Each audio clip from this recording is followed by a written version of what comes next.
Hey, Medspa owners. One of the things that's been on my mind a lot in the last 6 months to a year that I've talked about multiple times on this podcast is the idea of building a brand, what that means, and how some of those principles can be applied to your med spa to create superior marketing results that truly differentiate you and allow you to grow and scale with a snowball effect that's unparalleled.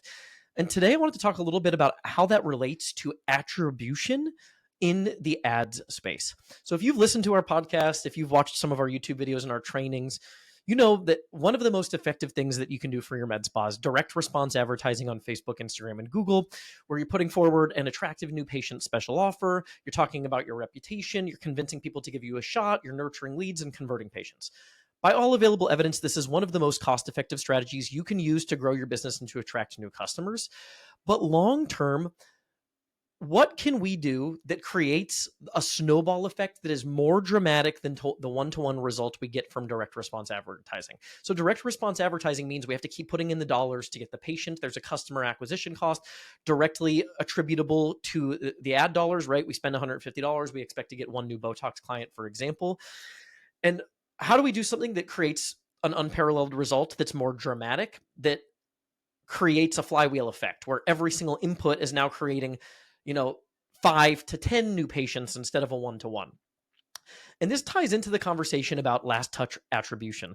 So this has come up on a few conversations that I've had. We're good friends with someone who's a digital marketing consultant at Allergan, and he was showing me something a couple months back that he was playing with called marketing mix modeling, where he was basically looking at what I think is correlation data between where are we spending money and where are we seeing growth.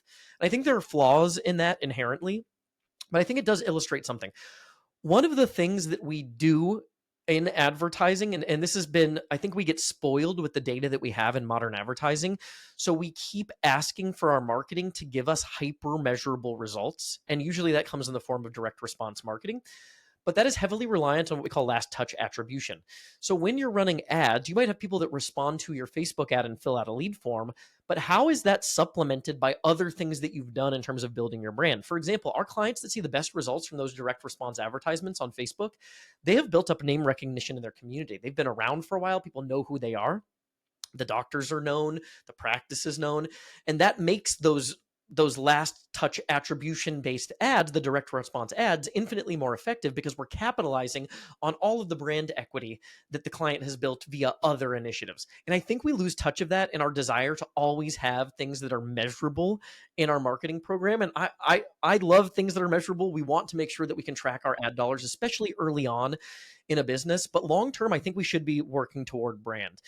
So this is a quote. I was listening to a Gary Vaynerchuk podcast, and this is a quote that I pulled from that podcast this morning, and it's, "I did not buy in the 80s and 90s all of that Nike stuff because someone last touch attributed me, cold called me, or because Nike sent me an email. I bought it because of brand," right? Brand means people are actively seeking out your business. They're chasing you down versus you having to chase them down.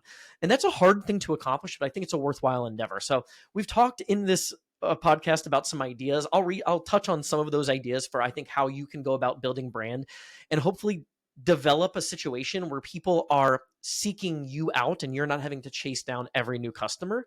And I think this is done best in balance. Gary Vaynerchuk in this episode, he talked about, hey, I'm a big fan of the purple, right? Or the gray. It's not all black and white. It's probably both, and it's and.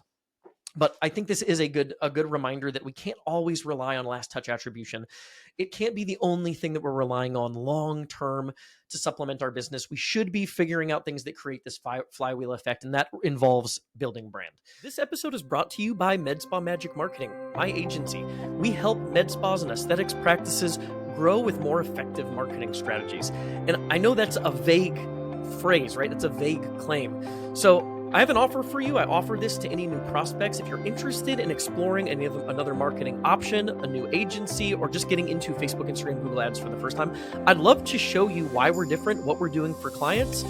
And we can do that via a 1.5 hour planning session where I'll outline a specific marketing plan and I'll give you all of the blueprints that we would implement if we were to do business together.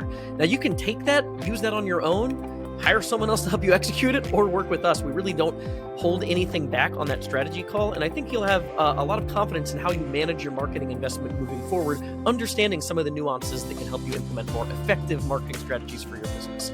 So if you want to do that, you can go to medspamagicmarketing.com. So one of the things that we were playing around with on the marketing side is because we do this internally, like, right, most of our clients come to us because we've built a little bit of a brand. Clients find us on our YouTube channel, they listen to this podcast, and most people that schedule calls with me are not doing so because they saw it on an ad on Facebook. Happens sometimes. We do spend money there and we use it as a supplementary initiative, but most of our clients come from people actively seeking us out because we've built a brand. We've developed content that gets people excited about doing business with us and they seek us out. So here's again a few tips for how I think you can try to create this flywheel effect to get beyond last touch attribution. And when you do this, you're going to have to be a little bit more comfortable with not having your marketing be so measurable. So when you do this direct response, run a new patient special offer, you do see I spent this money, I got this many new clients. When you start to build brand, you're going to have to accept that some of this is serendipity and you're not going to track this. So do this in conjunction with the direct response stuff, right? Understand the reality of the psychological impact that brand building has when it's done well and when it's effective. But here are a couple of quick pointers as you kind of think about building brand and trying to create this flywheel effect and move beyond last touch attribution in your marketing. I think that comes down to content creation, not a blog. So most of us, when I say content creation, you're like, oh, I'm creating content. My SEO company blogs for me. I think that's a giant waste of time and energy, especially if you're outsourcing that. When I talk about content creation, this is doing the hard work to position yourself as a sought after entity so that the local customers who are thinking about getting Botox or Dysport or laser hair removal, they think of you first and foremost. You come to mind first. And when they're weighing alternatives, it feels like you have an unfair advantage because you have an established relationship. And I think that comes down to personality and education. So in the content that you create, whether it's text or video, a combination of both, audio, you need to give people a compelling reason to get excited about doing business with you. And that requires that you educate them. You show them the nuanced approach that you have that sets you apart from the competition. Talk about why you provide certain services. Talk about what makes you unique in your treatment philosophy, why you prefer one thing versus the other in certain instances. Be as authentic and transparent as you can, because that's going to help set you apart from the competition. And you'll develop a relationship preemptively that gets people excited about doing business with your med spa. So one of the things that I recommend doing, we've started to do this more internally.